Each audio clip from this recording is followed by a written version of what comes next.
social media. Some consume it, some create on it, some get used by it. It's everywhere, and it's not going to go anywhere anytime soon. Look, every day I get pitched by people on, I'll grow your social media channel. And often when I look at theirs, they've got a few hundred followers. So Josh Ryan, New Zealand based, started social media in his early teens, grew a number of channels, one in particular to almost 1 million followers, and then sold it. He does this for clients all over the world in all different niches. And I wanted to sit down with him to ask, what is involved? How do we do it? How do we go about it wrong? And for those that are maybe anti-social media or don't think it's relevant for them or their industry, should we consider it? So please sit back and enjoy today's show. The Lead on Purpose podcast is sponsored by NZ Mortgages. Learn more at nzmortgages.co.nz. Josh, a huge welcome to the Lead on Purpose podcast. Thanks for having me. Great to be here. I'm so glad you're here. I can learn a lot from you, and I think the listener's going to learn a hell of a lot too. Hopefully I can share some stuff that helps people out and gets results. I know you will. So you've already got great results. I mean, I've seen what you've been doing. I've been following. And Instagram, YouTube, are they dead? Certainly not. In fact, they're probably more alive than they ever have been. What makes you say that? I just think as these platforms have evolved, it's probably harder to get results with basic levels of input, but if you put a bit of thought into it and a bit of strategy into it, the algorithms understand the content so much better, and you've got more potential now to take off and go viral. You've also got more people using the platform. So if you're in a niche where previously 5 years ago there might not have been a lot of your target customers on these platforms, pretty much everyone uses these platforms now. So it doesn't matter what business you run or who you're trying to reach, you probably can find them on one of these platforms, and you probably can get in front of them, and you can probably use it to grow your business. That's so fascinating because, often we have business professionals, leaders go, those platforms, LinkedIn's my platform. But actually, a lot of those people and their customers are living on Instagram. They're living on YouTube, and they're watching things and learning from things on there. So actually, in terms of building engagement with them, marketing to them, you've got to be present on those platforms. Yeah, exactly. I think I even saw a stat the other day about YouTube, about the different platforms, and YouTube had more people who earn above, I think, the threshold of $100,000 a year than any other platform. So they had more of those people were using YouTube than LinkedIn or Instagram or anything like that. I think LinkedIn was second, and then I don't know what was third, but YouTube was the most used platform by those top earners, top performers. Incredible. I'm really excited to talk about both those platforms, and probably from a point of view of personal brand. Yeah. And I think that everyone is a personal brand, and some people nurture that and some people neglect that. Yeah. So I'd love to talk about where you started to start with. So you're 15 years of age at the time. You started an Instagram account called Millionaire Dream or Dream Millionaire? Millionaire Dream, yeah. Millionaire Dream. So why did you start that, and where did it go? I started sort of reading books that were, about business and success and motivation and that kind of thing, and all of them were talking about vision boards and dream boards and that kind of thing. And so I went to Instagram and started essentially posting that kind of content. I just created an account on the side as a bit of fun that was quotes that I thought were cool, or it was cool cars or houses or travel stuff or things that were inspiring to me at the time. I didn't think too much of it. But I wanted to grow it a little bit more and just see what I could do. I've always sort of been fascinated by how I can get the best out of something and how I can do the best job possible. And so I reached out to an account that had, I think, about 200,000 followers at the time. It was the biggest motivational account on Instagram at that point. And I just asked if he could share some of my content to help me grow. And he was like, yeah, sure, but it's going to be, I think it was about $50 US at the time. A bargain. Yeah, well, I was just surprised. I was like, this guy is getting paid to post on social media, because no one really was getting paid in 2015, or no one knew it was a thing. It's more common now. Everyone knows about building an audience on social media. You can earn money from it, but I didn't know any of that stuff back in 2015. And so I saw that this guy was making a business out of it, and I was just curious in it. And probably from that point forward, I spent a little bit more time learning about growing and putting out more content and trying to really turn it into something bigger, because I saw that there was potential for it to be a business, when previously to that it was probably just a bit of a hobby on the side. And from there is where I probably got a lot more aggressive with it and started trying to really grow the page and grow the audience and build it into something.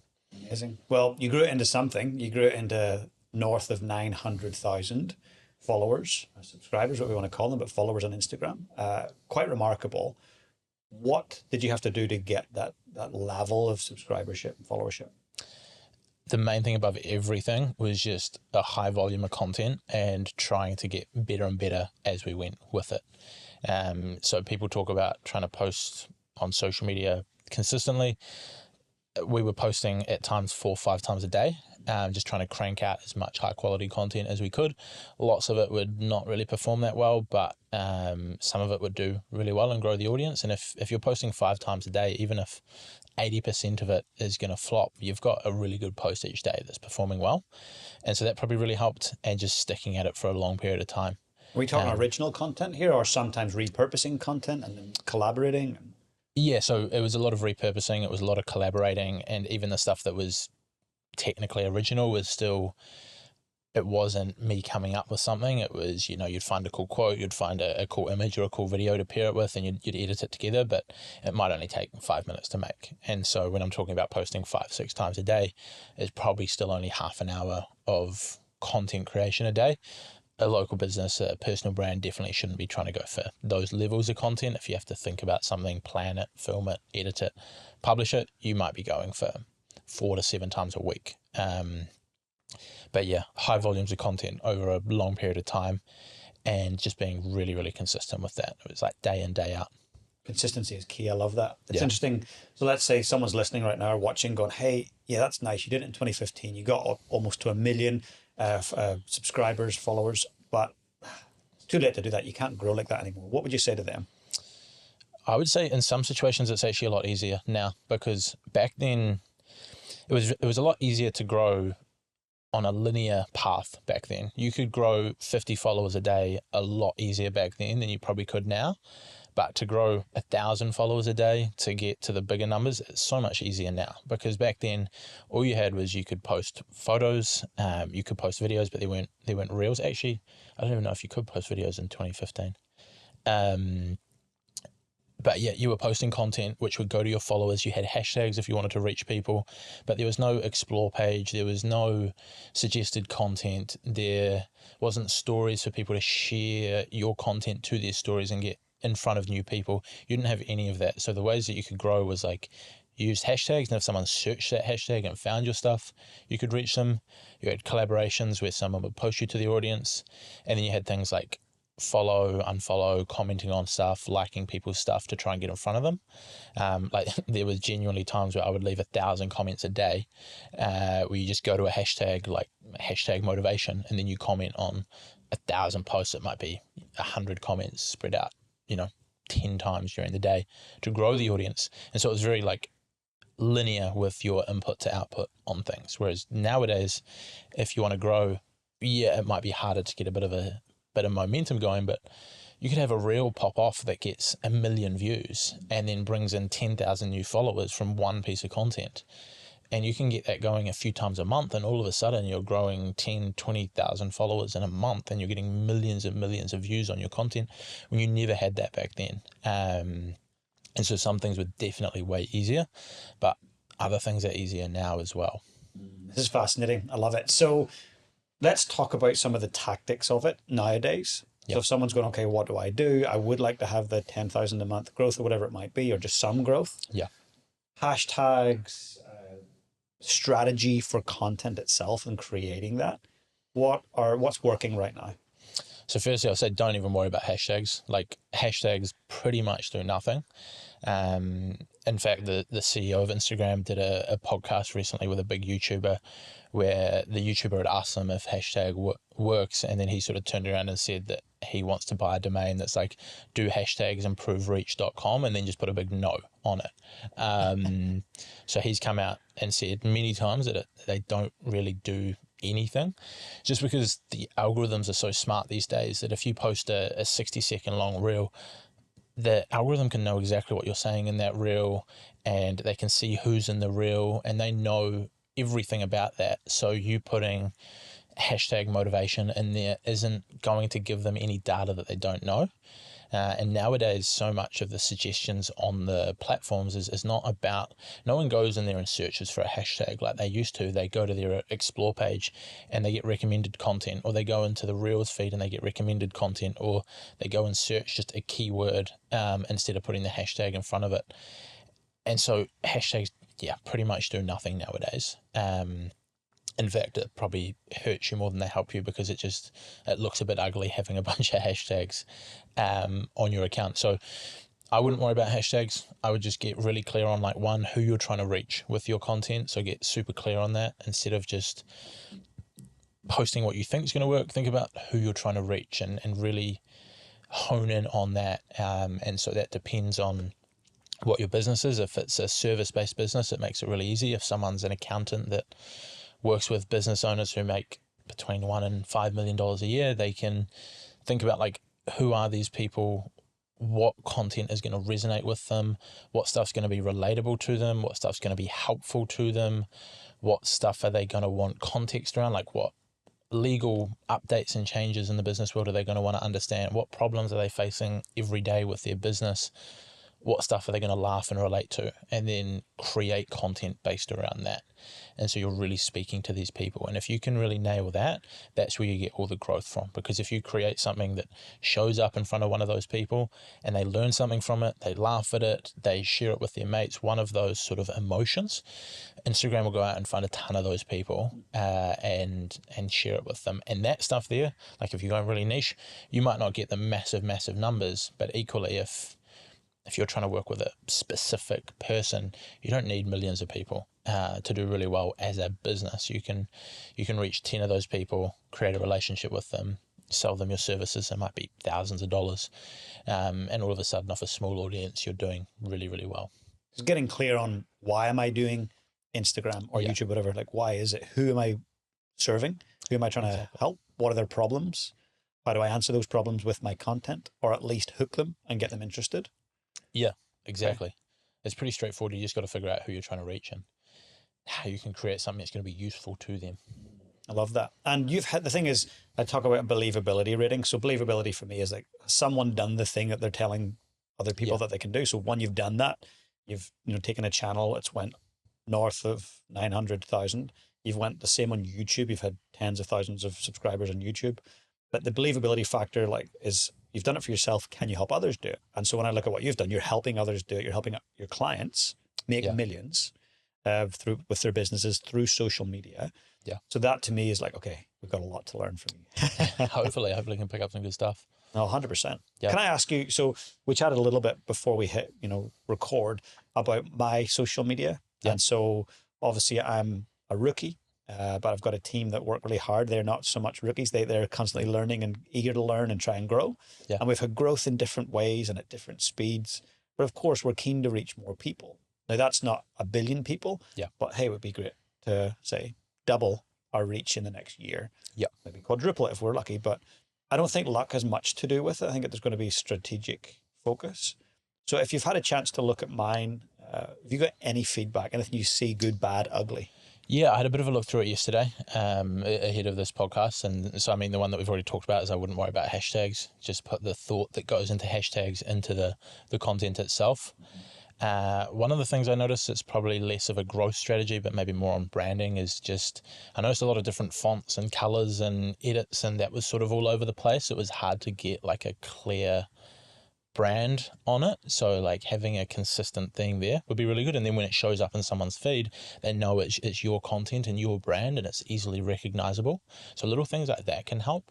The other thing that I think would make a big difference would be looking at different types of content that you can create. So mixing it up. I see some of the podcast clips have done really well, but sometimes you could try a carousel. So try a carousel post where you've got someone talking about leadership in a podcast. And so you might post it as a reel, but then you might also turn it into a carousel piece of content where it's like, 5 lessons from the Navy SEAL person that we interviewed, or listen to the one with the CIA agent. So you might have, 5 misbeliefs about the CIA, and create a different format of content, because sometimes that stuff can take off and do way better than reels.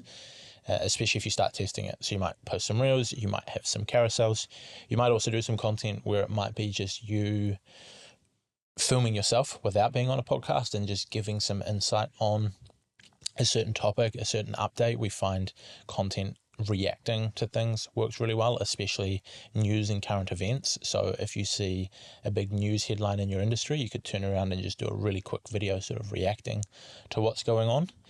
That content actually can do really, really well. Like one of the clients that we work with up here has a podcast and has amazing content. Like it's all shot incredibly. He spends a ton of money on it and it looks awesome. But sometimes the videos of him literally just like phone at his computer showing a news headline and then talking about it with average audio, average lighting, average all of that. But it's a topical piece of content that people really want to hear, and it's raw and it's authentic. Performs way better sometimes than the really fancy edits. So you can have a mix of all of it and then just see what's working. Post some carousels, post some reels, post some raw content and just see what is performing well, because especially with that reactionary content, like reacting to, if the government makes a change here, if a big player in the industry makes a change, or for myself in the world of social media, if Instagram come out with an update, I can record a really quick off the cuff video and people will stop and watch it, because if I give a video that's 5 tips to grow on Instagram, people might have seen that 100 times. But if I talk about an update that Instagram made yesterday, no one's seen it. And so that's going to get people to stop and watch and pay attention, even if the lighting's not perfect, even if the audio isn't perfect, even if it's not well scripted, because it's topical and it's interesting and that content works well. So I would try mixing up those formats of content. Great advice. And this idea of reacting. So I've seen some videos where the person posting it is in the video at the top, and then at the bottom is like a video of Donald Trump speaking. Yeah. So is that what you're meaning in terms of reaction like that, or could it be even more basic than that? It can be more basic than that. It can be, you can do that stuff there where you've got a nice camera and you shoot it and then you put the video underneath it. You can screenshot an article that you see on a news outlet and then you can green screen it, where you can just come on and be talking over the top of the article. You can film the screen and show something on the screen and then talk about it. There's all sorts of ways you can go about it. You can keep it simple as you can even just record yourself and say, recently this happened, or go from there. So it doesn't have to be fancy edits. You can do that, but sometimes that off the cuff stuff works really, really well. And this idea of timing. So I remember 5-6 years ago that you got to post on a Sunday, Tuesday and a Thursday or something at 7 p.m. Is that a thing? Not really, okay, to be honest. Good. Because in the past, these platforms were chronological with their algorithm. So if you went on Instagram and you pulled up your home feed, the content that you would see from other people would be ranked in order of when it was posted. So the piece of content that was posted 2 minutes ago would be at the top of your feed. The piece of content that was posted 10 hours ago would be at the bottom. And so you wanted to post at the time where everyone was active, because if all of your audience were active at 6 p.m. and you posted at 9 a.m. in the morning, by the time everyone checks their phone after work, your post is 9 hours old and it's so far down the feed that no one sees it. Nowadays, the platforms, you could load up Instagram right now and the most recent post that you see could be from 2 weeks ago, because Instagram thought that you would enjoy that piece of content. It might not even be from someone that you follow. And so the post timing doesn't matter anywhere nearly as much. You still want to post when people are active, but it's not the end of the world. I would figure out roughly when you think your audience is most active. So, if there's going to be different people who've got different behaviors to when they're using social media, but typically you're going to find there's a big group of people that use social media in the morning before they go to work. There's going to be a big group of people, probably the same group of people that use it in the evenings after work. You want to post roughly at those times, but you can post a video today, it can flop and get no views, and then a week later it starts getting picked up in the algorithm. Even more so with YouTube. You can post a video that gets nothing for 3 months and then all of a sudden it gets picked up, and so it doesn't matter what time it was posted 3 months ago. Wow, we've seen that actually with YouTube. It's interesting. I'd like to go deep on YouTube in a minute. It's a fascinating platform. Yeah. With Instagram, if you were to say, look, strategically, so you've given us some really good tactics around branding and consistency. If you were to say, look, James, your goal is to get to 1 million followers on Instagram. Yeah. And of course, what I do is I'm a personal brand, but I'm interviewing some of the world's greatest leaders, world's greatest influencers. And then from a professional standpoint, I go in and deliver corporate training on Yeah. leadership and high performance. So it's quite broad Yeah. in terms of what I speak about and what gets shared. If you were to say, look, your strategy, here's a suggested strategy to get to 1 million followers, what might that include? So I guess the big one that you've already got is a broad audience, and that's probably something worth noting for people, is that if they're targeting a really niche specific group of people, it's going to be really hard to get those numbers. If you're creating content for New Zealand business owners, you've only got so many people that are New Zealand business owners on social media, and not everyone's going to like you or like your stuff. And so your total audience might be pretty small. If you broaden that to, like you just said, leaders worldwide, then all of a sudden you open it up and you've got potential to grow a lot more. It's just content above anything, getting really dialed in on how you can make the best content in that niche in the world so that people want to follow you, so that people want to engage with your stuff. If you can look at the other people who are in those spaces who are doing really, really well and take note of what's performing for them, what's doing well, and how you can do a better job of it, and then just get it out there. So how can you make the best content possible, post each day, simple stuff like that, and just constantly iterate to make it better and better and better. You can look into ads. Some people look at ads, but when you get organic working, it is going to go so much better than ads. I don't think there's anyone that's really built a big audience off ads. You might be able to sell stuff for sure. You might be able to reach specific people if you're going for a really niche audience. But if you're trying to hit 1 million followers, it's going to come down to figure out the content that works, double down on it, and just hammer it out there. Great advice. And in terms of monetizing Instagram, so in my case, what would your suggestion be in terms of, hey, James, you've got reasonable following there, it's building and growing, it's engaged. What's your thoughts around monetization? Yeah, so the simple way is just going to be keep putting out good content that people enjoy, that builds trust, that builds a relationship with those people, and then sprinkle in some call to actions for people to want to work with you. So you can do some simple stuff to get people like on your email list. So you can have call to actions for people to go and download a free PDF, watch a free training, subscribe to your newsletter, and try and get them off Instagram, which is a platform that you don't own and that you don't control the reach of, to a platform like email where you do own the distribution. You are going to get more consistent reach and you can follow up with these people. So that's probably the first big one, is like get people across to your email list where you can then consistently reach them, consistently monetize, do a good job there. And you can also make direct call to actions on your Instagram as well. So if you've got an offer coming up, if you're wanting if you've got a few slots coming up for people to work with you, you can post something.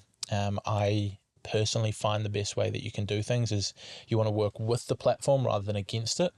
And so if you post a reel and you tell people to go to the link in your bio, for example, Instagram don't like that because you're sending people off the platform. You're sending people away from their platform where they're making money and they're capturing attention, and they're loving it because people are scrolling. You're telling people to go off the platform, to stop scrolling, to stop making Instagram money. They're not going to like that.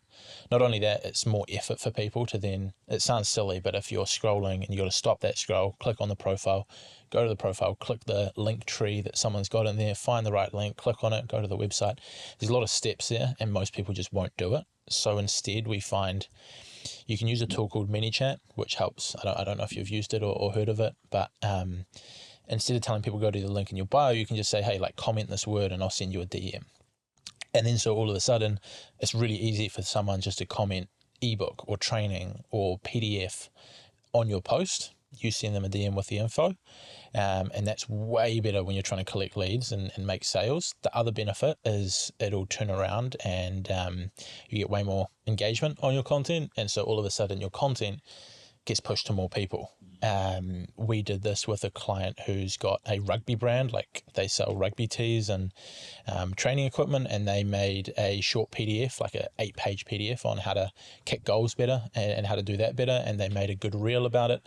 And they've got a big audience, so that helped, but they were getting sort of 10, 20 comments on their posts, and we just did, comment kick and we'll send you the ebook. And that reel is still, we posted that like 8 months ago. It's still getting views and leads and sales come in, and it's had like, I think over 10,000 comments. Amazing. Like just gone crazy organically because people are like, oh, I want that. They comment, they get sent the stuff.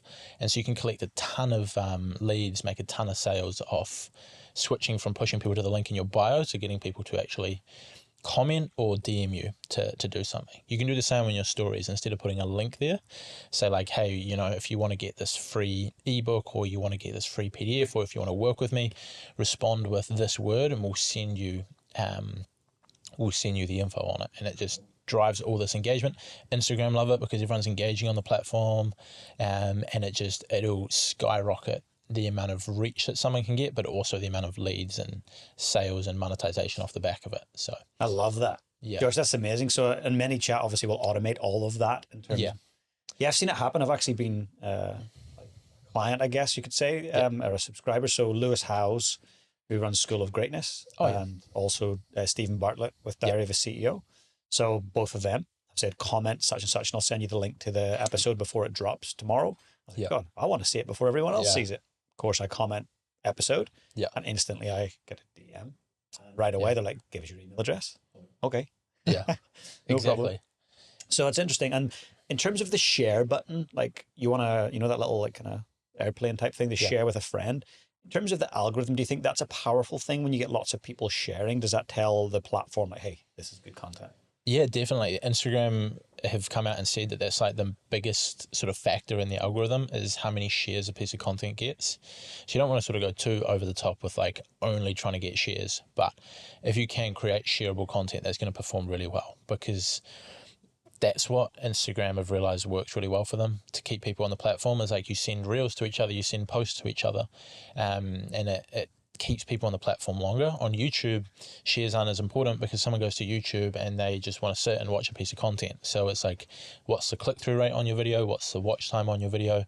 That's what YouTube are optimizing for. If you go to Instagram, it's all about sharing content. It's all about sending it to your friends, sending it to your mates, and then Instagram push that content. So if you can get more shares, then that's really, really powerful. And that's why I guess I touched on it briefly before about, if you're creating content, create relatable stuff that people can understand, that people might laugh at, that people might be like, oh yeah, like I've seen that, or I've felt like that before, or get people feeling like this content is speaking directly to them, and then they send it to their mates, or they send it to their partner, or they send it to their work colleague, or whatever, and that content performs really, really, really well. And for someone who, like, I don't see myself as being very funny, right? Yeah. My partner thinks I'm funny, and behind the scenes nobody sees that. But when I'm talking and interviewing, I guess I'm pretty like serious and curious. But for me, what advice would you have for me in terms of, hey, to be more entertaining with your content? What could I be doing? Doesn't have to be funny. It could just be relatable. So there's probably lots of silly mistakes that you might make, that other leaders and stuff like that. You can talk about forgetting stuff, like I've done today. Yeah, exactly. Like you touched on before, you could, a videographer could talk about the time where they forgot to plug in their mic, and it could be just a 3-second reel of them, and it's got something about, everyone knows that feeling of forgetting to plug in their microphone, or just content along those lines. Where you can bring in like a funny little video or a funny little GIF. It could be of someone else, and it's just relatable to the people that you're trying to reach, because every industry has got problems that frustrate you and that people get frustrated at. And if you can highlight those and talk about those, people relate to it, people will share it. That can work really, really well. It doesn't necessarily have to be cracking a joke or that. It can just be relating to struggles that everyone goes through. Love it. I can do that. Yeah. So before we look at YouTube, I just want to kind of talk to the listener or the viewer right now, just to say, like, what you do applies to individuals, personal brands, but also equally applies to companies in terms of building their presence. A good example might be a real estate company where they've got thousands or hundreds of agents, brokers. They can be building their personal brands, which in turn actually elevates the brand. So let's say a Harcourts, Colliers, a Bailey's, a CBRE, whatever it is, it elevates the brand. So for the people listening, just know that this is not just for the individual. This also can help at an organizational level. Yeah, definitely. Especially in those service-based businesses, because even though it might be a real estate company that doesn't necessarily have a face to it. You can put a face behind the content. You can have people go on there and talk about it. You can have the real estate agents that work there come on and create a piece of content that's, like, what are some common problems people struggle with when trying to sell their house, or once they've sold their house, or when they're looking for something. Like, you can have your agents come on and talk about that stuff, and relate to people who are going through a reasonably tough time. Like, selling a house is a pretty stressful thing. So these real estate companies could have people go on there and then talk about that stuff, put a face to it. Because at the end of the day, someone's going to walk through those doors and talk to a real person, and is going to be, yes, it might be Harcourts or Baileys or whoever it might be, but they're going to come through those doors and talk to Mike, who is there, and it's going to be a personal thing. So you can bring that online and put that into your content as well. I love it. Yeah. Josh, what we've learned about Instagram has been phenomenal and helpful.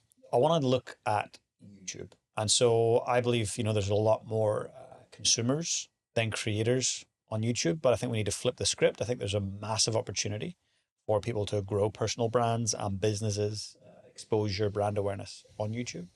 It's the largest, I believe, search engine on the planet. Yeah.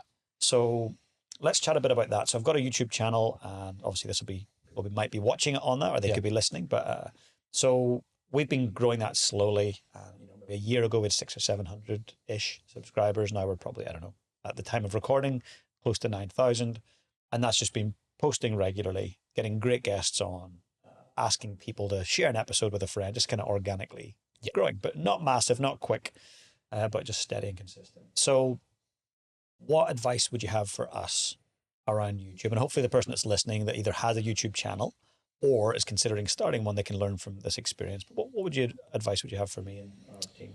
Yeah, so I mean, YouTube just comes down to, really, at its essence, is click-through rates and watch time. So, like, getting people to click on your content and then getting people to watch it. And if you can get those two things right, which is very, very oversimplified, but if you can get those two right, the channel is going to do really, really, really well. If you can get people to want to click on your content and then they stick around and watch it because you're delivering on whatever you promised in the title and the thumbnail, it's going to perform well. And I guess the other thing to think about with YouTube is you've got search traffic and you've got sort of suggested traffic, which is two different things, and the way you optimize the videos will be slightly different. So one thing that YouTube has that other platforms don't have is that search function. So you can create a video that might be, how to do something that it might not take off in the YouTube algorithm, might not get recommended on everyone's feeds, but when someone searches, like, how do I do this? Your video pops up, they click on it, they watch it, and you can get traffic from that for years and years to come. Like, you could turn around tomorrow and film a video about how to do something or how to overcome something, and then people search for that and they consistently watch it over and over and over. And so that's probably a really good tip for people, is to create searchable videos that people are looking for. So think about, like, what are people searching for in your niche? What are people struggling with? Because that gives you a really guaranteed source of traffic. You don't have to sort of rely on the YouTube algorithm pushing your video out there, which it definitely can, but it's probably a little bit harder to get on top of. But if you can create those searchable videos that people can look up, it can be basic things. It can be how to create an Instagram account, how to create your YouTube channel. It can be how to create a thumbnail for YouTube, how to write a title. You can look at all these different things that you can dive into that are really just specific. Could be just some 5-minute videos. Someone searches for that. Really, really powerful for service-based businesses.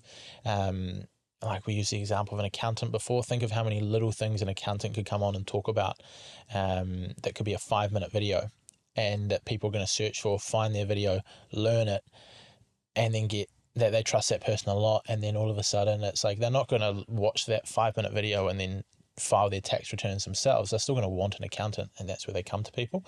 So it's probably for yourself, like, create more searchable videos that people are going to be searching for. So think about, like, what do people look for in your niche? What are people consistently searching for?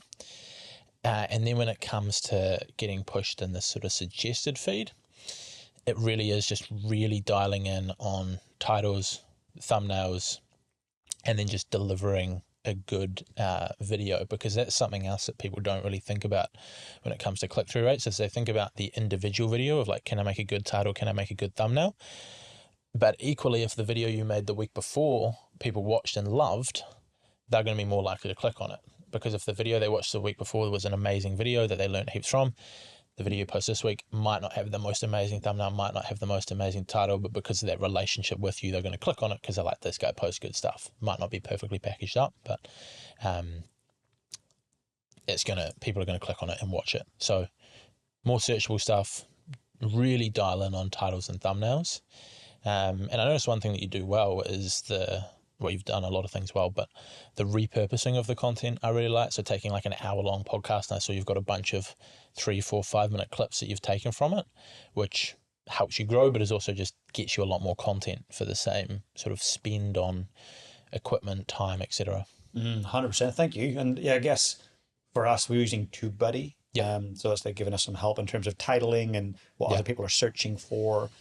So I guess I've got two different components to what we do. One is we get great guests like you, and world leaders and athletes on the show. Yeah. And then the other component each week is I will share a solo cast, which is essentially me in the studio talking about self-improvement, self-mastery, personal development, high performance. Yeah. So two different things. Can they coexist harmoniously on the one channel?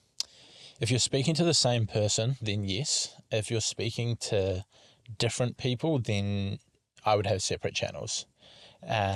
So, like one example of this I've seen recently is there's a guy that I follow that does lots of fitness stuff.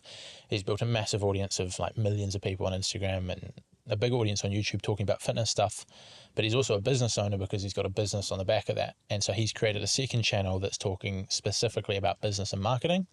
And so he's got his fitness channel and then his like business and marketing channel because it's different people that he's talking to.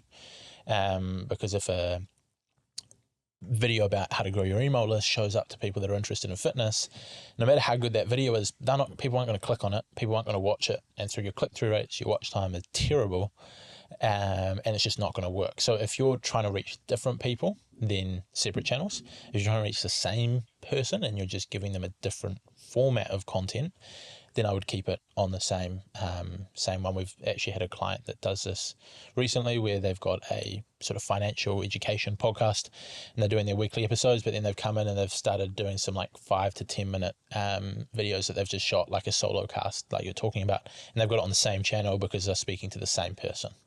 Yeah. So I feel like ours is the same person. What I talk about and the guests that I have on, it's all quite intertwined. And that might change eventually, but right now, same people. Exactly. So I would have it on the same channel because the benefit of that is someone comes and watches your solo cast that's 10 minutes. They really like it. They get a lot out of it. And then they see a hour-long podcast recommended beside it and they go and click on that. And then you get that session time really up. So people might come in for this video, watch another, and then just watch more and more and more. So I would have it on the same channel in your situation. I believe like in terms of growth, we have to have some obsession metrics, things that we're measuring each week. And so for me, what I'm hearing from you is click-through and duration of watch time. Yeah. And is that a percentage? Let's say I have a 1-minute video, 3-minute video, let's say, and someone watches a minute and a half of that.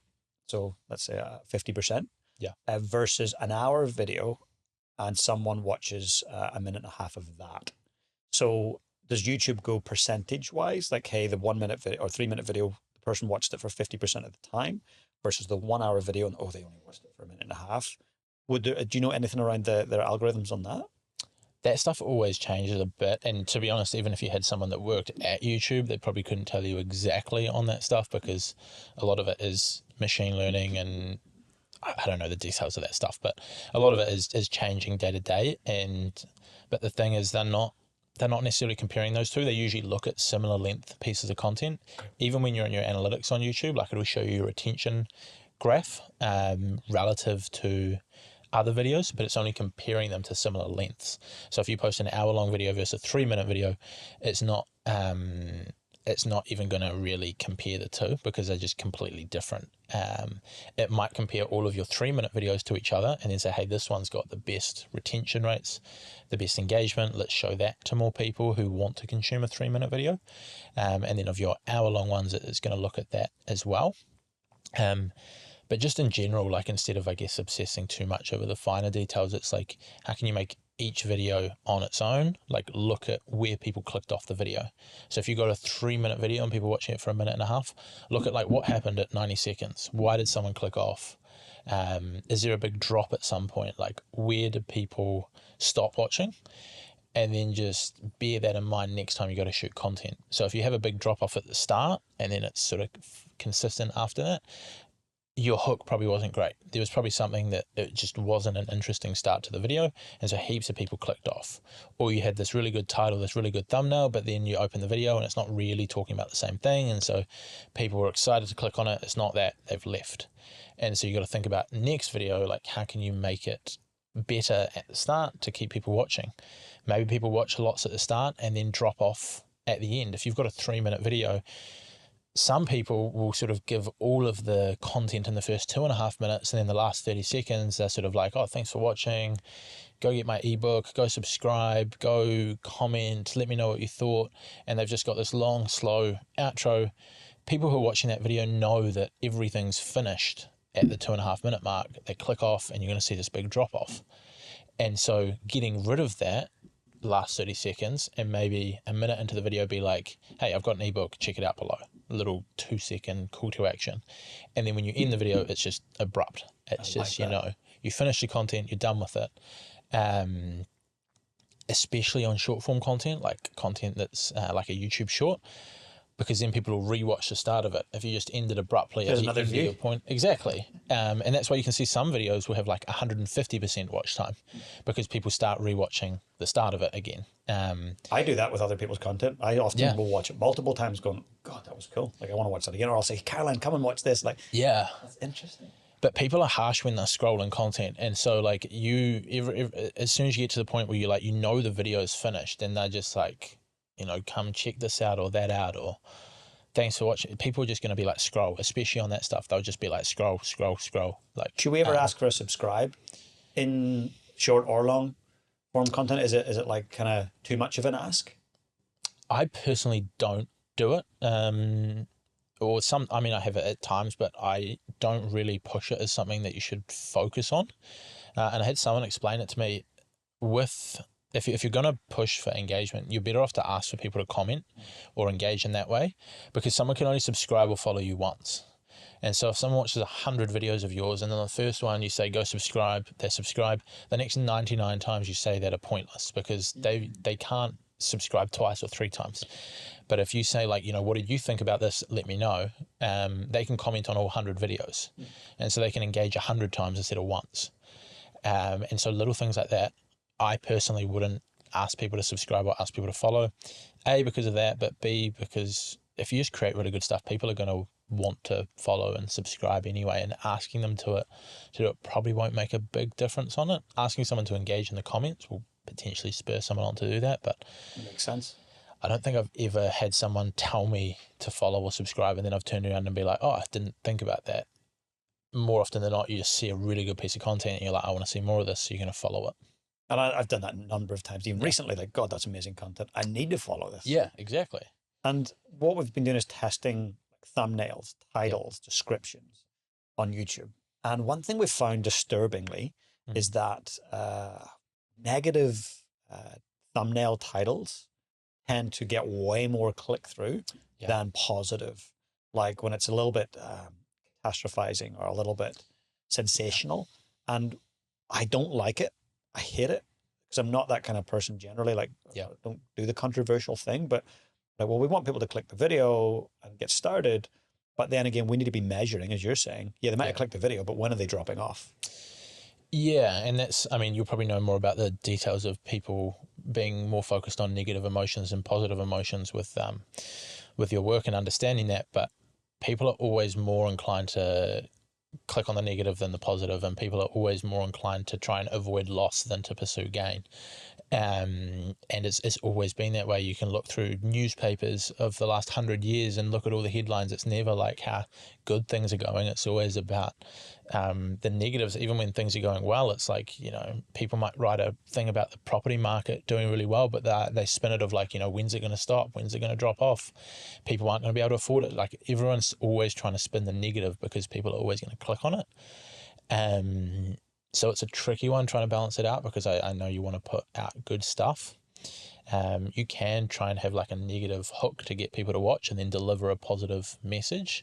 So you can talk about, you know, you can have a negative title, but then, and you can address that at the start of the piece of content, but then you're like, hey, here's the situation, it's a negative situation, how can you do something about it? If you're talking about a health related problem, it's like you might have a negative title that's like, all of these, you avoid doing this, or this disease is on the rise. And then when you get into the content, you can talk about like, how do you avoid this disease, how do you avoid these issues, these symptoms, how can you do a better job of it? And so you might draw people in with the negative and then deliver the positive, because sadly, no matter how positive it is, if you're up against a video that's like the world's ending, and then beside it you're like everything's good, like, yeah, someone else has posted a video like the world's ending, and then you're showing up as a recommended piece of content beside it, everyone's going to click on the negative. And so you almost need to find a way to use the negative and spin it into a positive. We've got to play that game, Yeah. essentially, the algorithm game. Exactly. And just be happy and satisfied ethically and morally that, hey, what we're doing is okay and we're not misleading. Yeah. Obviously, if it's misleading, people will click off the video right after they've clicked onto it. Yeah. And our watch time will be horrific. Yeah, exactly. But a lot of, it's probably, you probably need to understand more about that. Typical business owners probably don't have to think too much about that, because more often than not, they're probably just going to be making simple search-based pieces of content that people can look up. If they're a service-based business, they might just be making short tutorials in their niche their audience is looking for.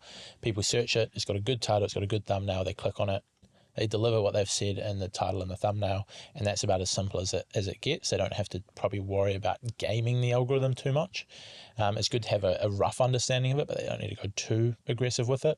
But yeah, for yourself, it's probably more so important to try and game things a little bit to get those results. But yeah, like you say, you don't want to mislead. You more want to use the negative that is surrounded in that situation and then turn it into how you can do something positive about it. Solution focus, I like it. Yeah. And in terms of video versus audio, we're seeing obviously a lot more video content now compared to, say, 6-7 years ago. The quality of that video content and the quality of that audio content, how important is that on YouTube?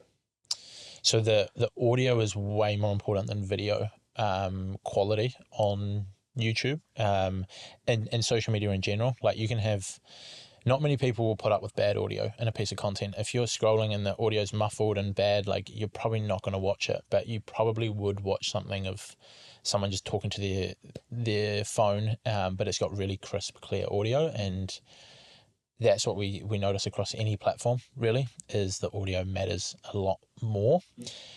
You still want to do a good job of both, of course, but you're better off to focus on the audio first and then get the rest of it together. But Makes you can sense. get a mic, you can get a cheap mic to make your audio better for $50, $100 and have an iPhone set up as like a basic setup. You obviously want to improve it over time, but you can get decent audio, decent video reasonably cheap. That's cool. You know, it's interesting. I'm one of those weirdos that listens. Well, I go to YouTube. I jump in the car. I go to YouTube before I start driving. I find the video that I want to watch in brackets, and I just listen to it. Yeah. And I'm constantly using YouTube as a audio platform. Yeah. Is that a thing you're seeing? Is that quite normal? Yeah, I think so. I do it a lot. I don't know what the statistics are on it, but I know I do that. I know it's reasonably common. I think partially just because YouTube's recommendation system is so good, like their algorithm is so strong that they can show you stuff that you want to watch. The audio platforms, I mean, I don't use them enough really to know exactly, but they don't really recommend you content the same way. So you can subscribe to the podcast you like and you can listen to their weekly episodes, but you're not really going to get recommended good stuff that you haven't listened to or old stuff from them that you might want to listen to the same way that YouTube does. Powerful. And in terms of collaboration, so an existing YouTube channel that's going great, that's maybe got 10 times the followers you've got or 100 times subscribers, is there a way to collaborate? Is there a way to do that successfully where there's cross-pollination and they send people your way that are your ideal customer? You can do that. Yeah, you can create content together. You can collaborate together. It could be as simple as doing a podcast. So you could have two people. One person might be in one industry. One person might be a real estate agent. The other person might be a mortgage broker. They could sit down and do a one-off podcast together where, you know, they're talking through how people can buy their first home, and you've got the real estate person talking from that perspective. You've got the mortgage broker talking from that perspective, and they could collaborate and post it on their channels each, or they could post a segment each, and you can collaborate that way, which can work well, and you can do that on other platforms too. So that's a good way to collaborate. You can do, the interview style works just the best, really, because if you have someone else come up on your, if you came on and did a video on my YouTube channel, people would click on it thinking it's me, or they would see it show up expecting it to be me, and they just wouldn't click on it the same. And so it just wouldn't perform well. I've even done videos where I've sort of tried to have like Mark Zuckerberg or like the CEO of Instagram like in the thumbnail, and I've even noticed that doesn't really perform as well as putting myself in there, because people want to see me there, and it's probably the same with a lot of business owners. So you can bring people on as like an expert, but probably not like a dedicated video where someone else just jumps in there. That's fascinating. And in terms of the person who's going right now, nah, I'm not doing YouTube, I'm not doing Instagram, I'm going to stick to LinkedIn. For that person, what's your advice to them in terms of how much potential opportunity and money even that they're leaving on the table by not joining Instagram and YouTube? I mean, I would say that if you're not doing YouTube, especially for service-based businesses, you're missing out on so much, because someone can look at your stuff on LinkedIn and they get to see what you write and they get to see your odd thing there. Someone can find you on YouTube, they can find one video of yours, and then they can go and binge 3 hours of your content. And like I keep using the service-based business example. If you're a service-based business owner and someone's just watched 3 hours of you giving advice on your industry, like, who are they going to work with? Are they going to work with you, or are they going to go to some random person on Google that they don't know and they don't trust and they don't know anything about, and work with them, especially for something that might be higher priced or more personalized, whether it's something like accounting, whether it's something like personal training, whether it's whatever the service might be. Like they're going to go with the person they know, like, and trust. And it's so much easier to do that through YouTube, where A, you're on video, but B, your content just keeps getting recommended to them. So LinkedIn's definitely strong. I don't do enough on LinkedIn. My advice would more often than not be figure out how you can repurpose your content so you can make it easy to go on other platforms. So if you're already spending 30 minutes a day to put out a piece of content on LinkedIn, figure out how you can repurpose it into your Instagram, onto your Facebook even. Facebook's really powerful and a lot of people don't use it. Same with YouTube. If you're just creating YouTube videos, go post it on Instagram, post it on TikTok, put it on Facebook, put it on LinkedIn. If you spend an hour to film a piece of content, it's going to take you 10 minutes to then throw it on those 4 other platforms. And so it's like for 15% more time, you've now got 4 times as many platforms that you're on. So that's probably the really, really big one that hopefully people can take away from this, is you don't necessarily have to dedicate yourself to another platform, but learn how to repurpose your stuff. YouTube, I'd say, comes above just about anything, to be honest. Because it has the search engine functionality, right? It's powerful. Yeah, and just that ability to binge content. If someone can binge your content, it's just going to build so much more of a relationship with them. The same with podcasts. Someone finds a good podcast and they can binge it on there every day. They drive to work, they listen to a podcast, and then they know, like, and trust. You don't really get that on LinkedIn or Instagram or TikTok or any of that stuff. You get some of it, but definitely not to the same degree, where someone might sit down and watch 10 of your videos that are 10 minutes long, and the relationship that builds is just crazy. Yeah, it's really powerful. And look, I know that you're very selective with the people, the clients that you take on. You're probably oversubscribed right now in terms of you've got a wait list. But if someone did want to work with you, who do you like working with in terms of what they do? Typically, it is businesses or personal brands that are creating education-based content. So I like working with that, whether it's a personal trainer, whether it's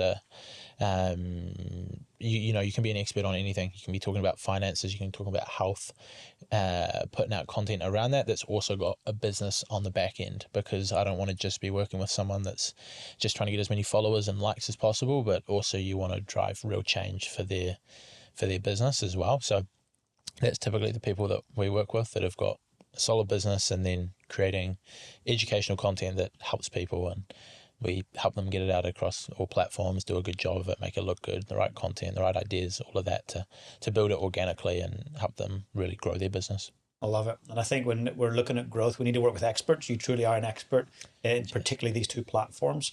And I'm going to put all of your details for people to go and follow and connect in the show notes. I want to say a huge thank you for joining me today. Awesome. Thanks for having me, and hopefully people got some good stuff out of it. Cheers, man. The Lead on Purpose podcast is sponsored by NZ Mortgages. Learn more at nzmortgages.co.nz.